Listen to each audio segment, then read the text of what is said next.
Hey everybody, HomeSliceHenry here, and in today's video, I'm going to be showcasing an incredible run to win the Orlando Regional Championships using a Shadow Pokemon that I don't believe had ever been brought to a Regional Championship before.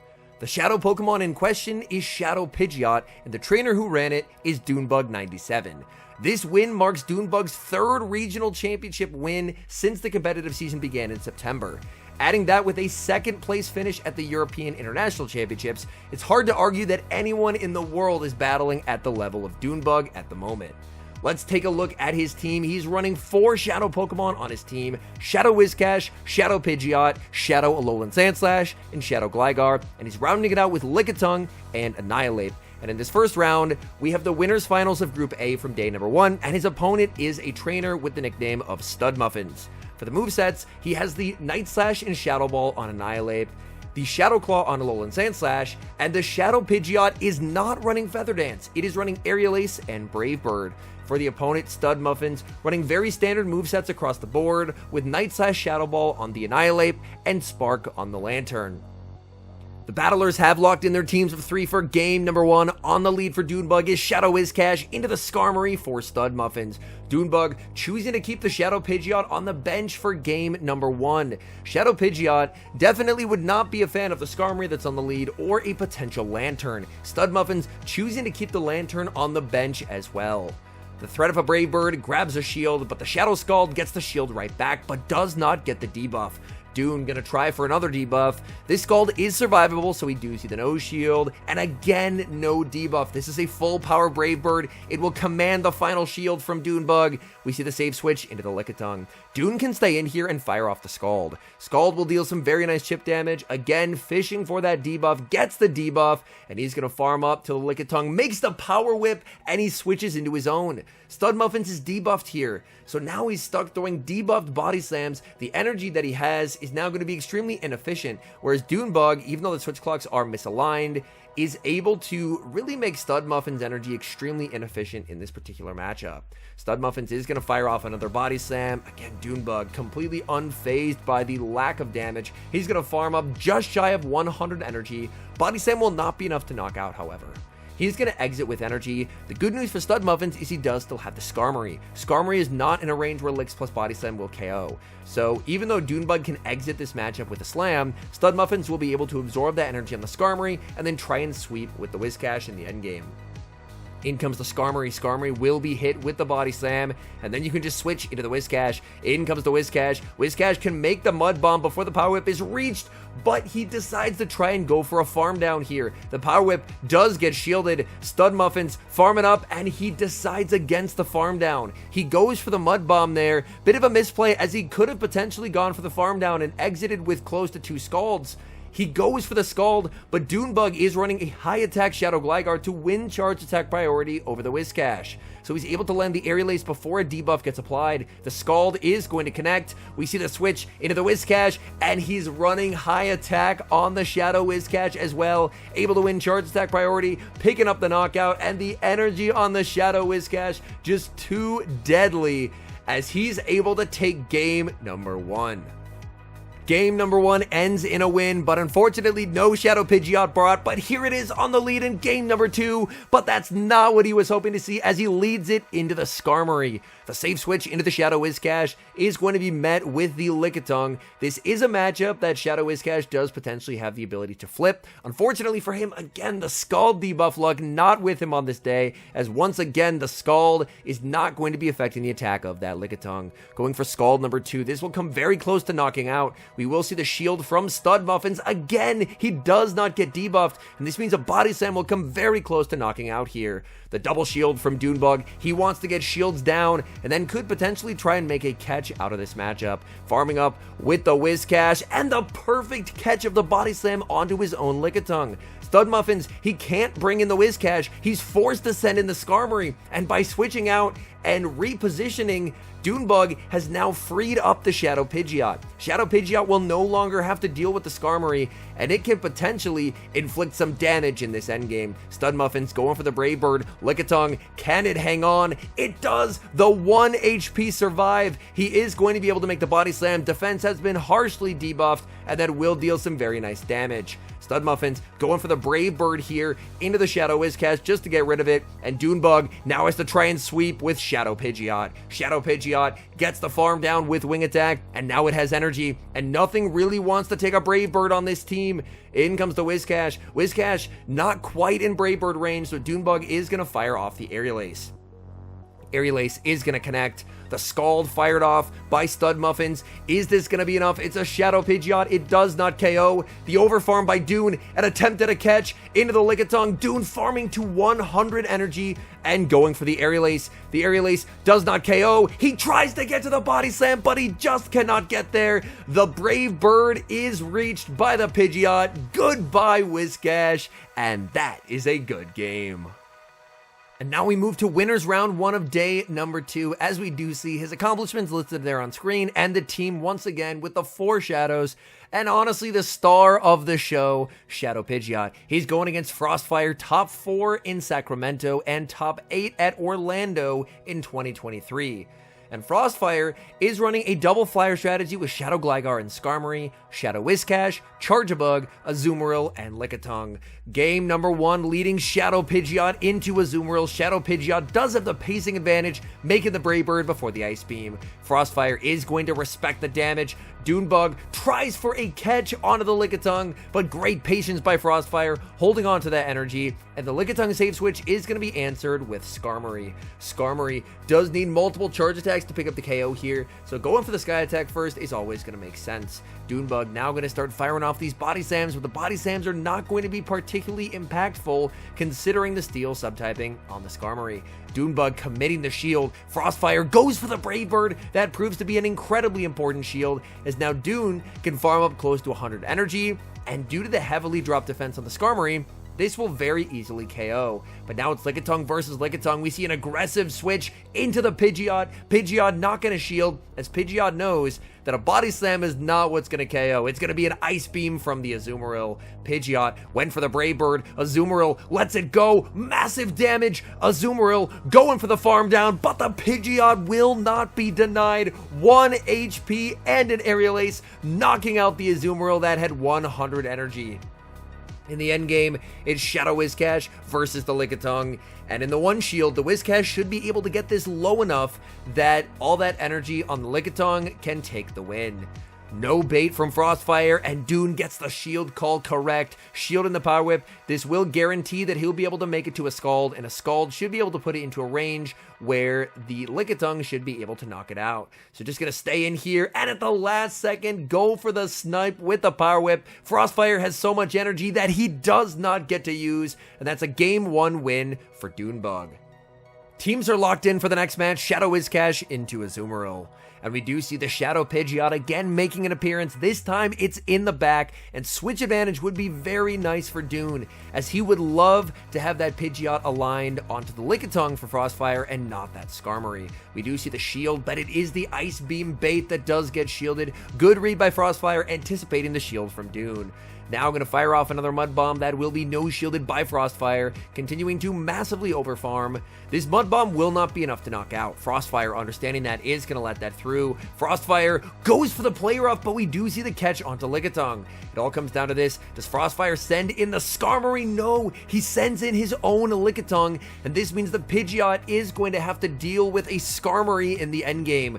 This is not ideal, as the Pidgeot absolutely feasts on Lickitung, but it does struggle against Skarmory since its flying damage is going to be resisted. Body Slam after Body Slam. Switch timer not yet up for Dunebug. He's just going to try and get as much damage into this Lickitung as he possibly can. After the next charge attack from Frostfire, Dunebug's switch clock will be up if he wants it. The Body Slam is going to connect. He's going to take advantage of the misaligned switch clocks, saving energy and sending in the Shadow Pidgeot. Shadow Pidgeot will be met with the Body Slam. In comes the Skarmory. Dunebug looking to farm up, and he will go for the Brave Bird just before Skarmory makes it to a move.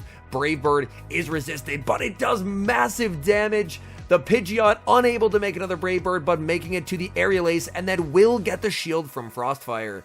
So Frostfire exiting with so much energy on this Skarmory. He does have energy on the Lickitung, and Skarmory is going to fire off a charge attack here to get rid of the Lickitung. Skarm went for the Brave Bird. This now means that a Mud Bomb will be able to KO for the Whiscash. Whiscash firing off the Mud Bomb. The no shield by Frostfire. Mud Bomb will pick up the KO. In comes the Lickitung, but the Lickitung has no energy. This is a Shadow Whiscash. Mud Bomb will be enough to knock out here after a couple more Mud shots. Frostfire makes the Body Slam, but Dunebug still has a shield remaining. Frostfire in a very difficult position, needs the catch, but he does not get it. The Mud Bomb fired by Dunebug picks up the knockout. Azumarill basically on 1 HP, and Dunebug takes the 2-0 victory. Moving into the winners semifinals, going up against House Stark 93, and House Stark has a pretty interesting team. Moonblast Cresselia, Shadow Whiscash, Guzzlord, Shadow Gligar, Shadow Poliwrath, and Skarmory. The leads are set for game number 1, and what a lead for House Stark, as he's going to be leading Cresselia into Annihilate. Cresselia will easily outpace. We do see the shield of the Moonblast by Dunebug. Dunebug choosing to stay in this matchup. He's going to fire off the Shadow Ball. House Stark calls the bait. The Shadow Ball connects, dealing massive damage, and it's a CMP tie with the Night Slash to the Grass Knot. House Stark choosing to let it go. Annihilate survives this matchup down a shield, but with a ton of HP. And Annihilate will make the Shadow Ball when the Sky Attack is reached. He decides to go for the Night Slash bait. Decision time for House Stark. He commits the shield, shielding up the bait. Now can Dunebug make it to the Shadow Ball? He does not think so he's going to fire off the Night Slash. That does get shielded up by House Stark.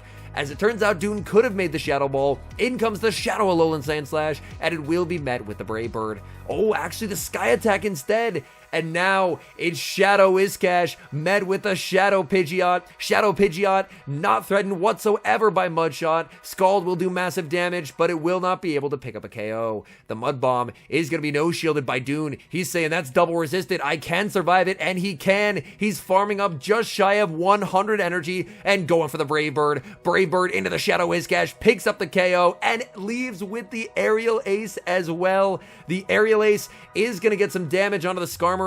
In comes the Alolan Sandslash. The Sandslash makes it to the Ice Punch. Shadow Pidgeot putting in work, even in matchups where it may not necessarily feel the most comfortable. The tough leads continue for Dune in the next match as he leads Lickitung into Skarmory.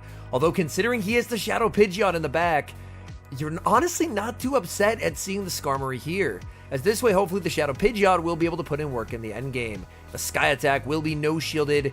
One lick and the Body Slam just before the Brave Bird is reached. House Stark clicks Brave Bird. Decision time for Dunebug. He's going to no-shield. The Brave Bird connects. Down goes Lickitung. In comes the Pidgeot. And we do see a pivot into the Shadow Whiscash. Going for the Aerial Ace, the immediate no-shield by House Stark. He knows this cannot be the Brave Bird, but the Shadow Aerial Ace, Shadow on Shadow, deals massive damage. The shield on the Scald. Do we see the attack drop? We do not. Pidgeot, again, playing to the CMP tie, putting pressure onto Stark. Stark is going to be committing the shield. He wants the Scald to land on the Pidgeot. Dunebug choosing to let the Scald go through. That does massive damage. Clocks up. He sends in his own Whiscash. Stark makes the Mud Bomb. He would have loved to get the Scald, but he did not have the HP. The Mud Bomb does quite a lot of damage, but now if you're Stark, everything is potentially threatened by Scald.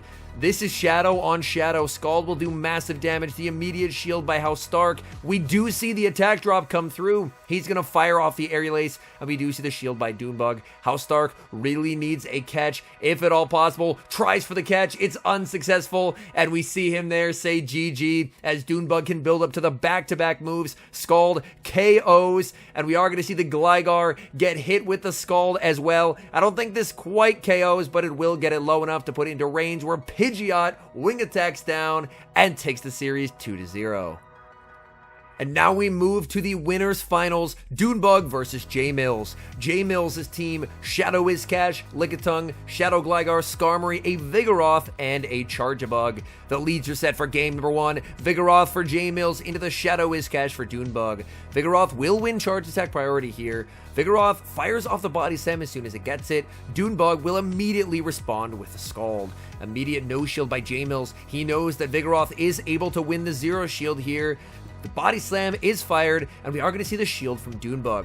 Dunebug would love to try and double up on Mud Bombs here. He is going to fire a move just before he's able to get the double up, and J-Mills will immediately no shield. The Mud Bomb is going to pick up the KO. What does J-Mills decide to send in here? He sends in the Whiscash. He's going to fire off the Scald and grab the shield. I wouldn't be surprised to see a pivot from Dunebug here, and he does. In comes the Annihilate, answered by the Shadow Gligar. Shadow Gligar is able to get the outpace. The question will be, does Aerial Ace KO? It does not! The Annihilate hangs on. It's going to fire off the Shadow Ball, and Shadow Ball forces the shield. But when shields are down, Shadow Pidgeot is about to go on an absolute rampage. Aerial Ace fired by the Gligar. We see the immediate no shield from the Shadow Pidgeot. That is not going to be able to threaten a KO. He can go for the Aerial Ace, winning charge attack priority over the Gligar. And we already know there is the Whiscash in the back, and there's nothing Whiscash can do. Shadow Brave Bird from the Pidgeot picks up the KO, and that is a game 1 win for Dunebug. We've got a mirror match in game number 2, Shadow Gligar versus Shadow Gligar. And these winners finals are actually a best of 5. So Dune or J-Mills is going to have to win 3 games here to advance to the grand finals. This Shadow Gligar mirror will come down to charge attack priority. Both Aerial Aces are clicked, and J-Mills is going to control switch advantage in this game, as Dunebug is going to no-shield the Aerial Ace. He sends in Lickitung. We see the pivot from J-Mills. He's sending in the Shadow Whiscash, and Dune more than happy to stay in this matchup. And J-Mills keeping that Charge Bug in the back, hoping it's going to be the Pidgeot, but Dunebug with the disappearing act, using Pidgeot game 1, but benching it game 2. And now the Charge Bug is going to have to deal with a Shadow Whiscash in the endgame. The Scald into the Lickitung does get shielded. Dunebug going to fire off the Power Whip 1 turn before the Scald is reached. J-Mills lets it through. He is going to trust in the Charge-a-Bug. But Charge-a-Bug, as we see there, not too happy because it's not the Pidgeot. It is going to be the Shadow Whiscash. Shadow Whiscash going for the Mud Bomb. 2 Mud Bombs will be able to pick up a knockout in this matchup, as 1 Scald doesn't KO, so 2 Mud Bombs is going to be the play pattern to go for. The X-Scissor, immediate shield by Dunebug. Dunebug will be able to get the double up here with the Shadow Whiscash. Shadow Whiscash does get the double up, and he can always throw in the middle of the Volt Switch to deny J-Mills an ability to catch. J-Mills just going to let it go. He's going to try and win it with the Gligar, but there's just no way to win it. As Shadow on Shadow, this is enough damage for a Mud Bomb to KO. So he can just click Mud Bomb and win the game, and Dunebug is now 1 win away from the Grand Finals here in Orlando. And now for this win and in-game to the Grand Finals for Dunebug, he chooses a triple Shadow line. Shadow Whiscash on the lead with Shadow Gligar and Shadow Pidgeot in the back. Catching the Skarmory on the lead is the best case scenario for this team. J-Mills goes for the Brave Bird. Dunebug calls the bait. We see a simultaneous save switch. Shadow Gligar versus Shadow Gligar. J-Mills did get the 0-turn switch, whereas Dunebug got the 1-turn switch. J-Mills throwing right away means that Dunebug is always going to be 1 wing attack behind in this mirror, which is very, very tough for Dunebug. Dunebug not going to play to the charge attack priority since he knows that he does lose it. He's just going to let this through and try and sweep in this endgame with the Pidgeot. In comes the Pidgeot. Pidgeot, I don't think is going to be able to farm down without committing 2 shields and might even still have to throw after double shielding. We're now going to see a switch into the Skarmory, farming up so much energy, going for an Aerial Ace bait, and we see the no shield by J-Mills. The Aerial Ace is going to connect into the Skarmory, going for another Aerial Ace, and another immediate no shield by J-Mills. He just wanted to use the Skarmory to absorb energy. The Whiscash is still alive, but it's very, very low on HP. In comes the Vigoroth, and Dunebug has to land a Brave Bird, I believe, to win this game. He's going for the Aerial Ace bait. He gets the shield from J-Mills. Can he get there? He cannot. He's forced to settle for the Aerial Ace, and I believe this will be giving J-Mills a game win, as he does have the back-to-back body slams here. We see the shake of the head from Dunebug, as he knows that J-Mills has got a win on the board. We move to game number 4, Dunebug leading Annihilate into the Shadow Whiscash. The Shadow Pidgeot again being brought, and again it's in the back. But this time the Skarmory is lurking in the back. The Scald connects, dealing massive damage, does not get the debuff. The Shadow Ball will pick up the knockout, and J-Mills calls the bait. Shadow Ball picks up the KO. In comes Gligar. We see the pivot into the Shadow Whiscash. Shadow Whiscash trying to go for the Scald, but one turn beforehand, the Aerial Ace will be fired. Aerial Ace is going to do substantial damage to that Shadow Whiscash. Shadow Whiscash going for the Scald. Scald will be shielded up by J-Mills. J-Mills still with that Skarmory in the back, which will be such a problem for that Pidgeot to deal with. The shield by this Shadow Whiscash. Shadow Whiscash going for another Scald. We see both shields used on the Shadow Gligar by J-Mills. J-Mills just wants to try and get rid of the Whiscash. He decides to fire an Aerial Ace. Maybe could have farmed down there, but did not want to risk it. Aerial Ace will pick up the KO, and now it's all up to Shadow Pidgeot with a shield versus the world. Shadow Pidgeot answered by the Skarmory. And this could get interesting. We know from experience, Brave Bird does massive damage. Shadow Brave Bird into the Skarmory, connects. In comes the Annihilate. Annihilate gets to the Night Slash, denying the energy for J-Mills. The Night Slash, oh, it doesn't KO. It does not KO. J-Mills able to withstand that attack on 1 HP, but Pidgeot gets the farm down, and now Pidgeot is inevitable in this endgame, winning charge attack priority. Shadow on Shadow, you know this Brave Bird is KOing, and Dunebug moves to Grand Finals. In Grand Finals, he's going up against Beach, and Beach is running a triple flyer strategy with Skarmory, Altaria, and Shadow Gligar, and pairing it with Poliwrath, Lickitung, and Lantern. Lantern and Skarmory as a combination, incredibly scary for that Shadow Pidgeot. So the question will be, can he successfully have Pidgeot avoid those Pokemon? Leads are set for game number 1. Beach running ABA strong to the Pidgeot with that Lantern Skarmory core, but Dunebug does not bring the Pidgeot. He leaves it on the bench. Annihilate wins charge attack priority, lands the Shadow Ball. Skarmory will be able to force a shield, but after this, Beach has to switch. He can't let himself get countered down. Aggressive switch into the Gligar. In comes the Shadow Alolan Sandslash. The Sandslash, importantly, is running Shadow Claw, which means there is not that double super effective fast move pressure that you get from Powder Snow. So Beach will actually be able to, being up a shield and up energy, win this mid-game matchup and get the alignment that he's looking for.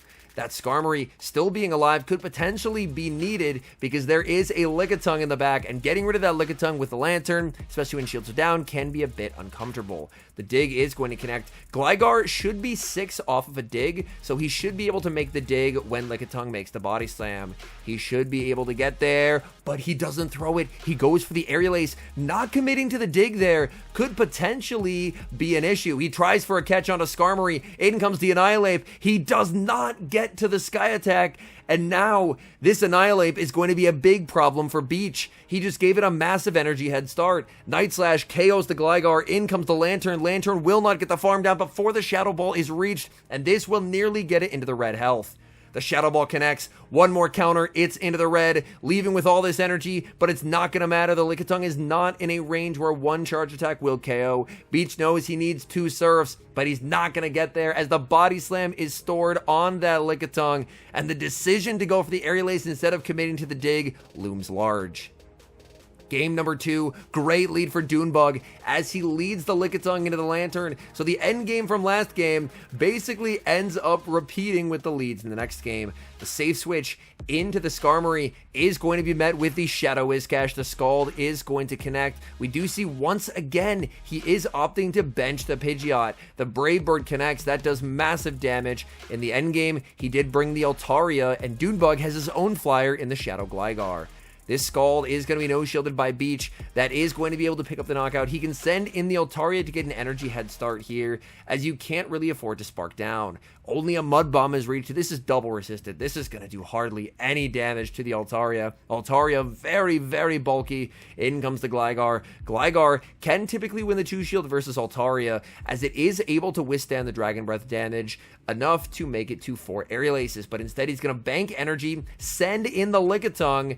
And this is very interesting. Storing this energy is going to make it potentially difficult for that Lantern of Beach in the endgame here, as Beach is going to have to deal with a Gligar that has over a dig stored. The Sky Attack is going to connect. Massive overfarm by Dunebug. This Body Slam will pick up the KO. And now it's Beach's Lantern versus the world. Lantern going for the Thunderbolt here. Dunebug lets it go. The Thunderbolt picks up the KO. Dunebug is going to need to bait at least once to have a chance to win this game. The dig does get shielded up by Beach. He needs the bait on the next one. He's going for the bait, and he gets the shield. He gets the shield, and this means that Dunebug will be able to win the game because Beach is one off the back-to-back surfs, and Dunebug is one off the dig. Shadow Gligar wins charge attack priority over the Lantern. This is barely dig range. Dig does knock out the Lantern, and Dunebug up 2-0. In game number 3, the Shadow Pidgeot returns, and it gets an amazing lead leading into Poliwrath. The Shadow Pidgeot, I believe, does win all even shields versus the Poliwrath, opting for the Aerial Ace and getting the shield from the Poliwrath. Poliwrath is going to be firing off the Icy Wind. Icy Wind, of course, comes with that guaranteed attack drop. Continuing to farm up is the Pidgeot. We see a switch into the Skarmory. Skarmory answered by the Alolan Sandslash. But that's what Beach's team is designed to do. It's designed to bait out the Alolan Sandslash with the Skarmory to free up the Altaria in the endgame, and he's done exactly that. Beach going for a Brave Bird. The no shield by Dunebug. It's resisted, but it picks up the KO. He does have a lot of energy on the Pidgeot, and once the Skarmory is off the field of play, then nothing remaining for Beach wants to take a Brave Bird. We do see the shield by the Lickitung. Lickitung keeping itself very, very healthy as it does get the full farm down. In comes Altaria. And Lickitung's energy, so valuable in so many situations, but Altaria is one of those Pokemon that can just absorb Body Slam after Body Slam after Body Slam. It has a massive HP stat. The Sky Attack reached by Beach. The Sky Attack is going to get Lickitung now into the red health. We see the switch into the Poliwrath, going for the Aerial Ace, winning charge attack priority, but Beach is more than happy to commit that final shield. He gets rid of the Pidgeot. An aggressive switch into the Pidgeot may have been needed for Dune, but he does not do that, and now his Lickitung does not have enough HP to beat the Altaria. He can Power Whip into Body Slam, but this is not Body Slam range, and it's not going to put it into a range where the Licks will KO. The Altaria, just too healthy, it Dragon Breaths down and gets the win for Beach. Game 4, what a lead for Dunebug. Oh my goodness. We see the Shadow is cash into the Lantern. The Poliwrath save switch from Beach answered with the Annihilate. And this matchup right here is where there's a massive difference between a regular Poliwrath and a Shadow. The Shadow Poliwrath, after it lands a Scald, is able to double resisted counter down and Annihilate, whereas the regular Poliwrath is unable to do so. The Icy Wind does get shielded. Dunebug, again, massively over farming, going for this Shadow Ball, and we will see the no shield by Beach. Beach now in a difficult position where he wasn't able to win switch. The Annihilate will get one final charge attack. It is going to be the debuffed Night Slash. That's not going to do much of anything, but he has the perfect alignment that he needs. In comes the Shadow Iskash, and he does have the Skarmory in the back, and for Dunebug, the Shadow Alolan Sandslash. In comes the Skarmory. Skarmory will be met with the Scald. The Scald, does it get the debuff? It does not. The story of the tournament. He's going for the Brave Bird, and if Dunebug gets this shield call right, and he does, that's going to be a game over in the final match. Opting to bench the Pidgeot, getting the farm down, understanding that Beach would try and run very, very strong to that Pidgeot, so he leaves it on the bench, and he's going to be able to take this as the Drill Run will do way too much damage to the Lantern. Lantern just going to stop attacking. Dunebug makes the Ice Punch. This knocks out the Lantern. He's now a 3-time regional champion this season and a 4-time regional champion overall. All in all, I loved seeing the creative choice of Pokemon here from Dunebug, winning a regional with Shadow Pidgeot, a Pokemon that, as we see, the rest of the field didn't really take seriously. We saw so many double and triple flyer teams, a lot of Skarmory, Shadow Gligar, and then Altaria as a third, Amandabuzz as a third, but Dunebug trusting in the Shadow Pidgeot, running a 4 times Shadow team, and it ends up paying massive dividends as he's able to win the entire tournament. Goes to show that thinking outside the box sometimes, especially when it comes to battling, can provide some amazing results. So big congratulations to Dunebug. With the run he's on this season, it's going to be an incredible World Championships in August. I cannot wait to see if he's able to win the whole thing or if someone is able to stop Dunebug, because currently he looks pretty unstoppable. Anyways, thank you guys so much for watching. If you're enjoying the content, make sure to leave a like and subscribe to the channel if you haven't. And a special thank you as always to our members here on YouTube. The support you guys provide is sincerely appreciated. So thank you guys oh so very much. And until next time, I've been HomeSliceHenry.